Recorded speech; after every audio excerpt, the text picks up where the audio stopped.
어느덧 올해 10월 마지막 주일이 되었습니다. 우리 성도님들, 송구영신 예배, 올해를 처음 시작하던 그 송구영신 예배 때 어떤 말씀을 들었는지, 그때 어떤 각오를 했는지, 다짐을 했는지 아마 기억하시는 분이 계실 겁니다. 기억 못하시는 분도 계시겠지만 기억하시는 분도 계실 겁니다.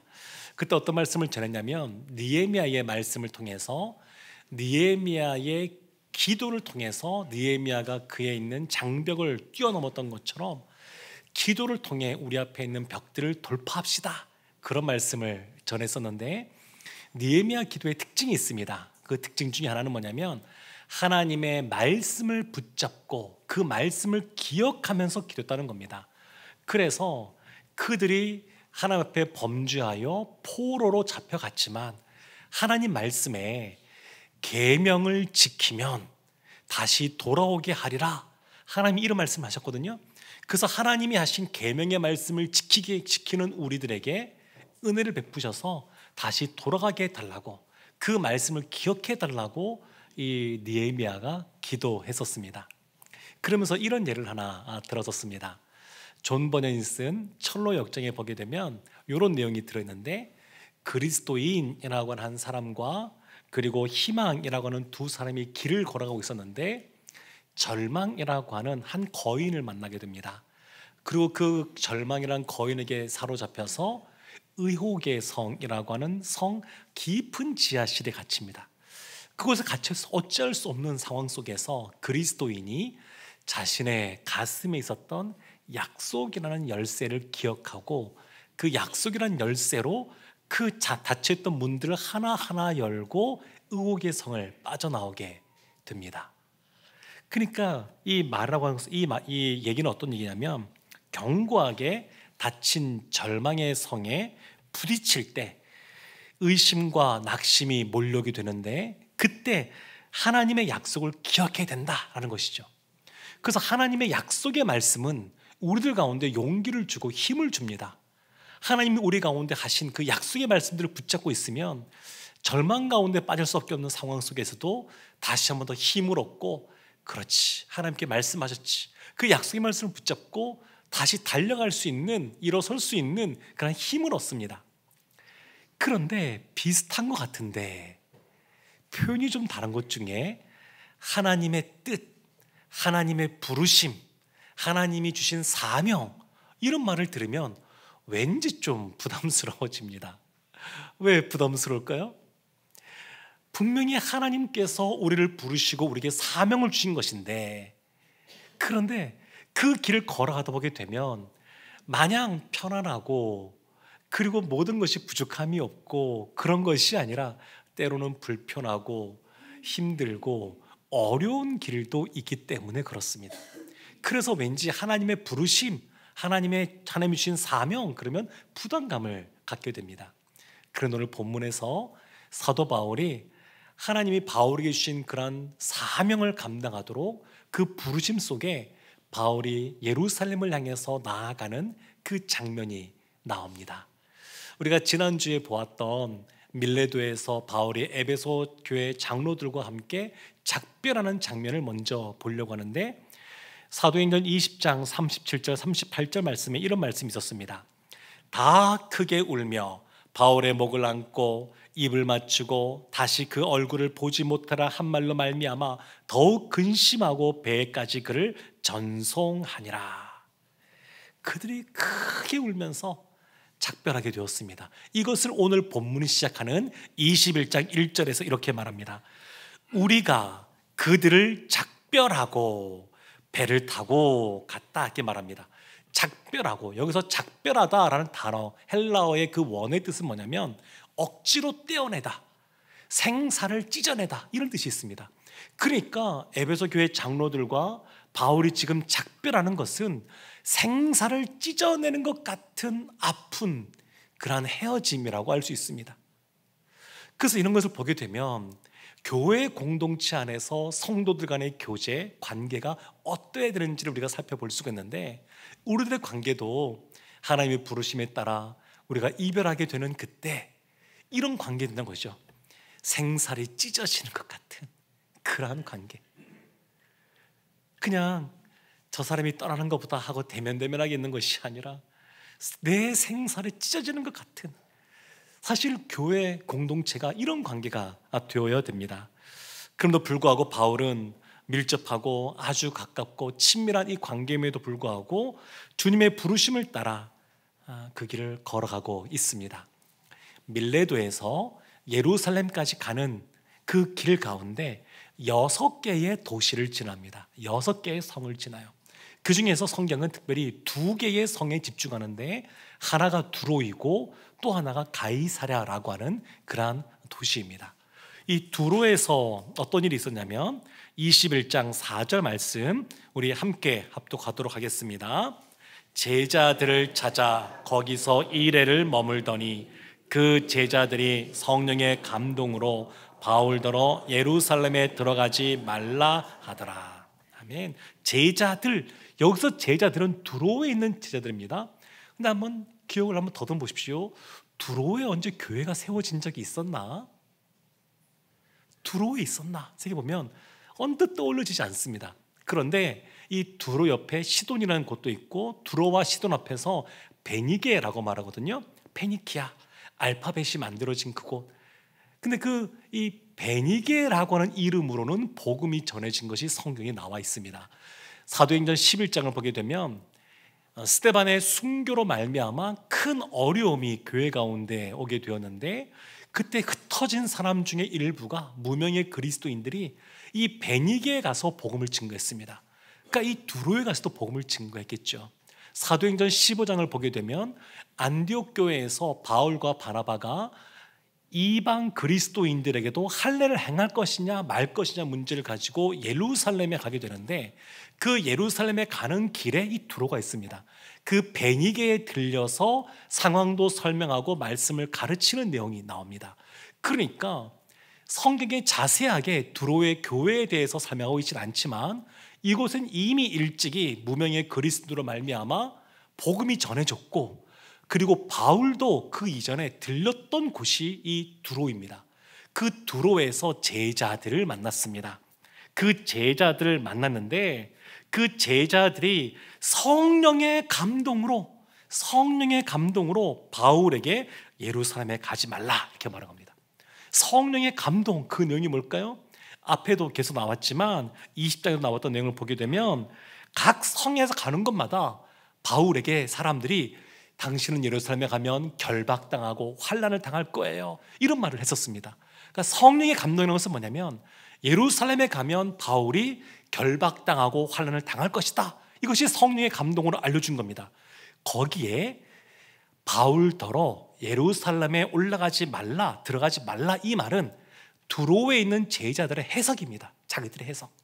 그러니까 지금 두 개가 합쳐서 나오는 거예요. 성령의 감동으로 성경에서 알려준 내용이 있고, 그것을 본인들이 해석해서 올라가지 말라 이렇게 말한 것이죠. 참, 그래서 우리가 하나님으로부터 무엇인가를 듣고 깨달아 알게 된다고 해서 그것을 자기 생각으로 해석하는 것은 굉장히 조심해야 됩니다. 사실 나중에 보면 하나님의 뜻은 바울이 예루살렘으로 가는 거거든요. 그러니까 그 가는 것을 알려주면서도 이것이 가지 말라라는 것이 아니라고 하는 것을 알고 있어야 되는데, 때로는 하나님의 말씀 보면 우리 가운데 어려움이 닥칠 것 알려줄 때가 있습니다. 그래서 때로는 어떤 때는 피해야 돼요. 피해야 하는 겁니다. 피해야 될 때가 있고, 어떤 때는 어려움이 있어도 그 길을 지나가야 됩니다. 그래서 이것에 대한 해석을 하나님께 맡겨야 됩니다. 하나님께서 우리를 어떻게 이끌어 가시는지. 성령의 감동으로 알게 된 건 아니지만, 너무너무 예수님을 사랑해서 또 잘못 말했던 베드로의 사건이 성경에 나옵니다.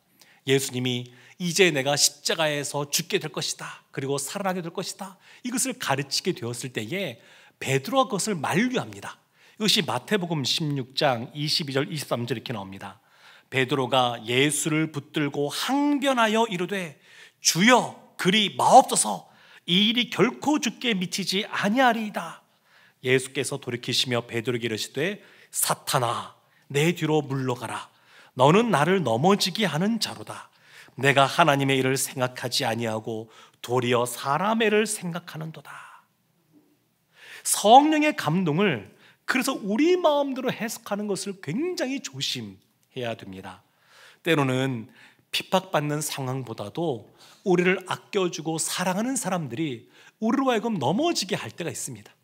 주님께서 보여주신 그 길을 걸어가는데 보통 그 길을 걸어갈 때 제일 어려움이 되는 분들이 누구냐면 사랑하는 가족들이에요. 가족들이 발목을 잡습니다. 저는 이제 목회의 길을 들어설 때 처음부터 이 목회의 길은 어려움이 있는 십자가의 길이다라고 생각을 했기 때문에 목회의 길 자체가 기쁨이 있고 즐거움이 진짜 많거든요. 자녀들이 목회의 길 걸어간다 그러면 축복해주고 가라고 하십시오. 정말 좋습니다. 그렇지만 십자가가 있어요. 그래서 목회의 길 가운데 걸어가면서 십자가가 있으면 그것은 너무나 자연스럽고 당연한 걸로 받아들입니다. 그것을 이상하게 생각한 것이 아니라 원래 이 길 가운데 이런 것이 있지 이렇게 생각을 하고 있습니다. 그래서 때로는 우리가 피해야 될 때가 있고 때로는 돌파해야 될 때가 있는데 그래서 우리 가운데 필요한 것이 뭐냐면 분별력입니다. 분별력. 하나 앞에 기도하며 잘 분별하는 것이 필요합니다. 가이사랴에서는 어떤 일이 있었냐면 21장 8절에 가이사랴에서 특별한 사람을 만납니다. 우리 21장 8절 말씀 함께 합독하겠습니다. 이튿날 떠나 가이사랴에 이르러 7 집사 중 하나인 전도자 빌립의 집에 들어가서 머무르니라. 아멘. 가이사랴, 여기에 7 집사, 예루살렘 교회의 7 집사 중에 한 사람인 전도 많이 하던 전도자 빌립을 만났습니다. 그러니까 빌립이 사마리아에서 복음도 증거했고요, 에티오피아 내시를 만나서도 복음을 증거했던 사람인데 그로부터 한 20년쯤 지난 다음에 성경에 다시 등장합니다. 이 기간이 한 20년 돼요. 한 20년쯤 지난 다음에 다시 등장하는데 가이사랴에 정착했습니다. 그곳에서 전도자 빌립이라 나왔지만 전도뿐만 아니라 가이사랴 교회를 돌보는 목회하는 사람으로 빌립이 있습니다. 근데 그에게는 딸이 있어요. 9절 말씀에 그에게 딸 넷이 있으니 처녀로 예언하는 자라. 넷인데 다 처녀로고 미혼 여성이죠. 그리고 예언하는 사람입니다. 오늘날과 다르게 이 고대 유대 사회에서는 여성의 지위가 특별히 없었습니다. 교회 공동체 안에서도 유대 사회라 그러면 여성이 자리 잡을 곳이 없습니다. 근데 이 당시에 미혼 여성임에도 불구하고 이 교회 공동체에서 예언이라고 하는 아주 중요한 역할을 이들이 감당했습니다. 그래서 기독 공동체라고 하는 그러한 공동체는 이와 같은 다른 데서 볼 수 없는 아주 중요한 사회적 통념과 다르게 중요한 역할도 맡기던 그런 곳입니다. 우리 교단도 보게 되면 우리 교단에서는 여자 목사님이 아직 안 계시죠. 근데 작년 총회 또 올해 총회를 거치면서 여자 사역자 목회자의 강도권, 이 강단에서 설교하는 강도권을 인정했습니다. 그리고 이제 강도사라는 이름을 붙이기로 했습니다. 이제 다음 총회 때 이것이 이제 다시 확정이 되어지고 이제 시행이 될 텐데 참 쉽지는 않습니다. 오늘날도 쉽지가 않은데 이 당시에 그 여성으로서 미혼으로서 교회에서 중요한 역할을 감당했습니다. 근데 생각해보면 지금 가는 각 성마다 성령의 감동으로 사람들이 바울이 예루살렘에서 어떤 일을 당할지를 알고 있었습니다. 다 만류했어요. 그런데 빌립과 이 내 예언하는 이 딸들은 바울을 만류하지 않습니다. 아마도 이들도 성령께서 알려주셔서 알고 있었을 것입니다. 근데 본인들의 해석으로 바울의 발목을 잡고 있지 않습니다. 그런데 어떤 사람이 등장하게 되냐면 10절 말씀에 여러 날 머물러 있더니 아가보라 하는 한 선지자가 유대로부터 내려와. 아가보라고 하는 선지자가 왔습니다. 이 아가보는 유명한 선지자입니다. 그 이전에 온 천하에 가뭄이 있을 것에 대해서 예언했던 사람입니다.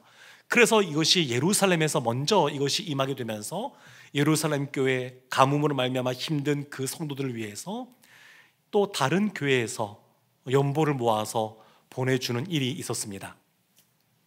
그런데 이 천하만국에 가뭄이 올 것에 대해서 예언을 누가 했느냐? 이 아가보가 했습니다. 아가보 선지자가 있고 그것이 이루어졌습니다.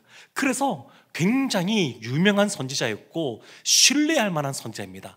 근데 그 아가보 선지자가 와서 바울과 사람들 앞에서 어떻게 행동했냐면 11절 말씀에 나오는데, 우리 11절 말씀 함께 합독하겠습니다. 우리에게서 바울의 띠를 가져다가 자기 수족을 잡아매고 말하기를, 성령이 말씀하시되 예루살렘에서 유대인들이 이같이 이 띠 임자를 결박하여 이방인의 손에 넘겨주리라 하거늘.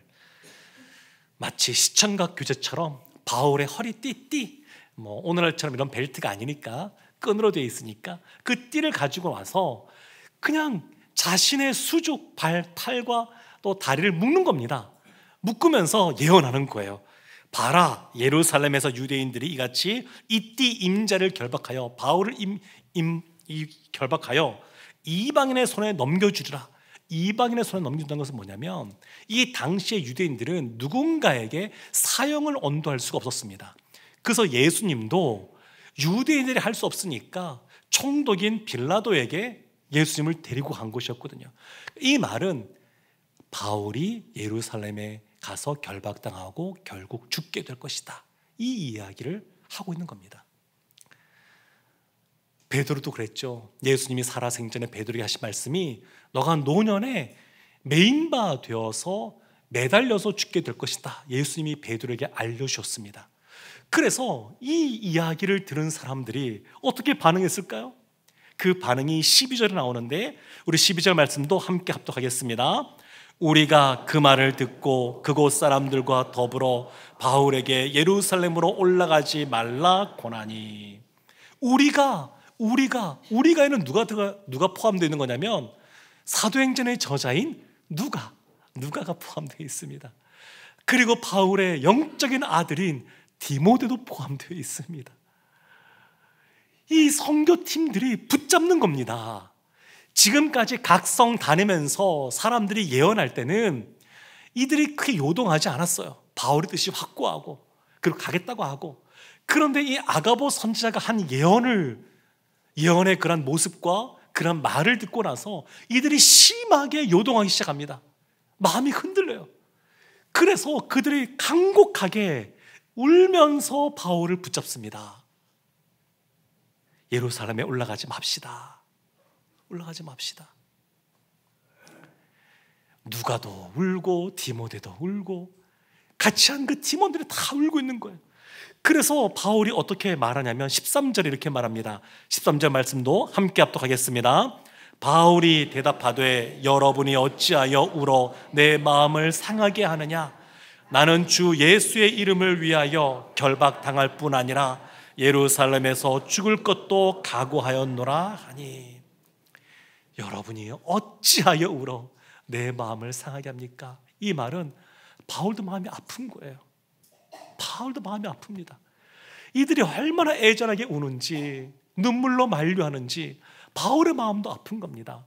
생각해보면 예수님도 십자가를 지시기 전날 밤 겟세마네 동산에서 간절하게 하나님께 기도하지 않았습니까? 바울도 각오하고 있지만 그 길이 마냥 쉽겠습니까? 그런데 그 길을 걸어가는 그 바울의 마음에 이들이 울면서 만류하는 것이 더 큰 부담으로 다가오고 마음이 상하는 겁니다. 마음이 상하는 거예요.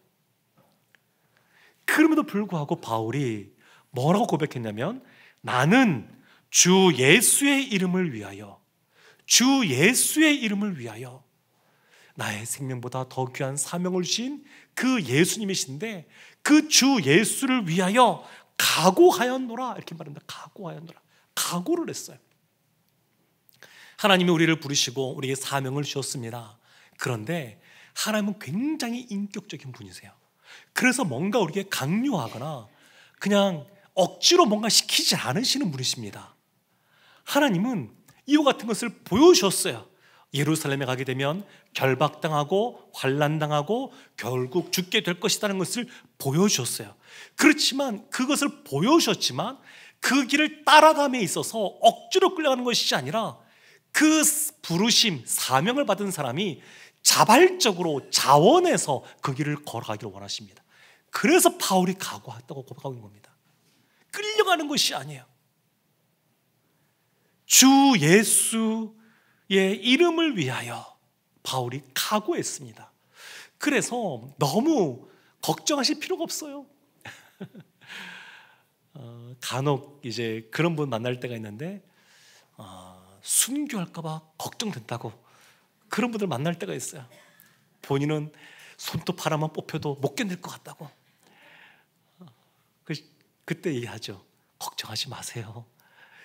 그러면 하나님께서 그렇게 이끌어가지 않으세요. 이렇게 이야기하는데, 하나님이 주신 그런 부르심이 있습니다. 그런데 이것을 감당하겠노라고 걸어갈 때는 그 같은 마음들이 우리 마음에서부터 일어납니다. 어린아이가 아기가 태어나게 되면 처음엔 엄마의 젖을 먹습니다. 그런데 엄마의 젖만 먹고는 아이가 제대로 클 수가 없어요. 때가 되면 이유식도 먹어야 되고요. 그리고 이빨이 튼튼해지려면 고기도 먹어야 되고요. 그 나이에 맞는 것을 해야 그 아이가 진짜 건강하게 커갑니다. 처음에 아이들 어린이집 보내면 엄마들이 굉장히 마음 아파합니다. 왜냐하면 어린이집 가서 감기도 걸려오고 수족구도 걸려오고 그렇게 하거든요. 그러면 일평생 감기 한번 안 걸리고 그 애가 큰다고 생각해 보십시오. 건강하게 큽니까? 그렇지가 않죠. 그러니까 하나님께서 우리를 사랑하셔서 우리 가운데 늘 아무리 일도 벌어지지 않는 온실 속의 화초처럼 두시는 것이 아니라 일상 가운데 하나님의 뜻대로 살아갈 수 있는 힘을 주시고, 그리고 그래서 때로는 우리에게 피할 길도 주시고, 우리가 아플 때 건강케 하시고, 부족할 때 부욕케 하시고, 얽혀있는 문제가 있을 때 풀어주시고, 이런 것들 하나님께서 허락해 주십니다. 그렇지만 때로는 그와 같이 않고 광야의 학교에 들어가 자기를 부인하고 자기 십자가를 지고 주님이 주신 그 사명의 길을 걸어가기도 하십니다. 바울이 이와 같이 그래서 각오를 나타내고 있습니다. 내가 각오하였다. 그랬더니 이 각오를 들은 사람들 다 주님의 제자들 아니겠습니까? 신앙적으로 그냥 다 훈련된 사람들이고 헌신된 사람들입니다. 이들이 마치 바울과 함께 예루살렘에 올라가게 되면 본인도 함께 고난 받을까 봐 바울을 만류했을까요? 아닙니다. 바울을 안타깝게 생각하고 바울을 사랑하는 마음으로 이들이 만류했던 겁니다. 그런데 바울의 이러한 분명한 이야기를 듣고 다음에 어떻게 반응했냐면 14절에 그들이 이렇게 반응합니다. 우리 14절 말씀도 함께 합독하겠습니다. 그가 고난을 받지 아니함으로 우리가 주의 뜻대로 이루어지이다 하고 그쳤노라. 아멘. 받아들입니다. 다 이해하지 못해도 부르심의 길을 걸어가는 그 바울을 위해서 그것을 인정해주고 받아들입니다. 두로에 있었던 제자들도 그렇습니다. 그들도 바울을 만류했지만 바울이 그 길을 걸어갈 때 그들이 어떻게 했냐면 5절 말씀인데, 우리 5절 말씀도 함께 합독하겠습니다. 이 여러 날을 지낸 후 우리가 떠나갈새 그들이 다 그 처자와 함께 성문 밖까지 전송하거늘 우리가 바닷가에서 무릎을 꿇어 기도하고. 아멘. 바울이 떠나갈 때 처자들 온 식구가 다 나오는 겁니다. 바울을 생각하는 마음, 또 정이 얼마나 많은지를 알 수 있습니다. 다 온 가족이 나오는 거예요. 그리고 그냥 있는 것이 아니라 바닷가에서 무릎을 꿇어 기도합니다. 에베소 교회 장로들과 바울이 무릎을 꿇고 기도했던 것처럼 두로에 있던 자들도 무릎을 꿇어 함께 기도합니다. 무릎을 꿇는다고 하는 것, 하나님께 이 모든 것을 맡긴다는 뜻이고 하나님의 뜻에 굴복하여 사명을 따르겠다고 하는 그 뜻이 이 안에 담겨져 있습니다. 하나님의 부르심에 자원함으로 그 길을 기꺼이 걸어가는 사도 바울, 그리고 그 사도 바울을 바라보면서 기도하면서 떠나보내는 제자들, 그러한 모습이 이 마지막 모습에 담겨져 있습니다. 오늘은 종교개혁 기념주일입니다. 500여 년 전에 마틴 루터를 통해서 종교개혁이 시작이 되었는데, 그 루터와 더불어서 가장 큰 역할을 감당했던 칼빈이 스위스 제네바에서 목회를 했습니다. 처음에 원하지 않았지만 강권함 속에 처음에 제네바 교회 가서 목회를 하는데 몇 년이 지나지 않아서 쫓겨납니다. 그때 참 힘든 시간을 보냈던 것 같습니다. 그 제네바를 떠나서 굉장히 편안하고 행복하게 그가 목회를 하고 가정도 이루고 그렇게 이루다가 1540년 제네바 교회 가운데 참 여러 가지 어려운 일들이 많이 생기면서 그 교회의 대표들이 칼빈에게 와서 다시 돌아올 것을 요청합니다. 칼빈이 여기에 대해서 심정을 글로 적어놓은 것이 있습니다. 아마도 본인이 가긴 가야 될 것 같은데 이렇게 예상하면서 칼빈이 이렇게 썼습니다. 나는 하루에 수천 번 죽어야 하는 그 십자가를 짊어지느니 차라리 다른 이유로 수백 번 죽는 게 나을 것 같았다. 이런 글을 적어놨습니다. 그리고 결국 칼빈은 이런 글을 또 남기게 되는데, 나에게 주어진 이 엄숙하고도 양심을 찌르는 의무감으로 인해 나를 찢은 저 양들에게로 돌아갈 것을 수락했다. 그러나 이 일에 극심한 아픔과 눈물, 말할 수 없는 근심과 고통이 따르겠지만 나의 주님께서는 모두 지켜보실 것이다. 이러면 자신의 심경을 밝혔습니다. 나중에 1564년에 칼빈이 세상을 떠나게 되는데, 그의 말년, 떠나기 몇 년 동안 사람들로부터 지극히 그 존경을 받으면서 그 노년을 보냈습니다. 그렇지만 1559년에 그가 자신에 대해서, 사람들의 여론에 대해서 적어놓은 글이 있습니다. 그 이렇게 적어놨습니다. 나보다 더 중상모략을 받고 물어뜯기고 찢긴 사람은 절대로 없을 것이다. 그런 노년에 마지막 몇 년을 제외하고는 쉽지 않은 그 길을 걸어갔습니다. 그 길을 시작할 때 알고 있었습니다. 본인이 그곳에 가게 되면 어떤 일을 겪게 될지 알고 있었습니다. 그럼에도 불구하고 주님이 바라보고 있다고 하는 것을 알고 주님의 부르심인 줄 알고 그 길을 걸어갔습니다. 사랑하는 성도 여러분, 하나님의 그러한 사역, 성령의 사역은 때로는 우리 가운데 피할 길을 허락해 주실 때가 있습니다. 그렇지만 또 때로는 그와 같이 어려움이 있을 때 미리 알려주시는 것은 잘 준비해서 그것을 잘 감당하라고 알려주시는 겁니다. 왜 바울에게 이와 같이 가는 곳곳마다 성령의 감동 속에 사람들에게 올라가면 결박당하고 환난당할 것을 말했냐면, 바울로 하여금 그 시간을 잘 준비하여 견디고 이겨내라고, 예수님이 걸어가신 그 길을 바울도 그 길을 잘 걸어가라고, 그래서 하나님이 알려주고 계신 겁니다. 더불어 홀로 감당할 수 없으니까 옆에 있는 동료들, 제자들로 하여금 함께 기도하며 그것을 감당케 하도록 지금 하나님께서 성령의 감동을 통해서 이 모든 것들을 이끌고 가고 계신 것이었습니다. 사랑하는 성도 여러분, 우리도 하나님의 부르심이 있습니다. 우리도 사명이 있습니다. 이제 다음 주에 은퇴하게 되시는 우리 집사님, 우리 권사님, 참 이 부르심 따라서 쉽지 않은 시간들 보내지 않았습니까? 기쁘고 좋고 행복하기도 하지만 때로는 견디고 인내해야 되고 참아야 되고 용납해 줘야 되는 그런 시간들도 보냈기에 이제 은퇴를 앞두고 계신 겁니다. 우리에게 주어진 그 사명 있는 줄로 알고 사도 바울이 자원함으로 그 길을 걸었던 것처럼 우리도 우리에게 주어진 사명이 있으면 그것을 끝까지 붙잡고 완주하는 우리 모두가 되기를 주님의 이름으로 축원합니다. 아멘.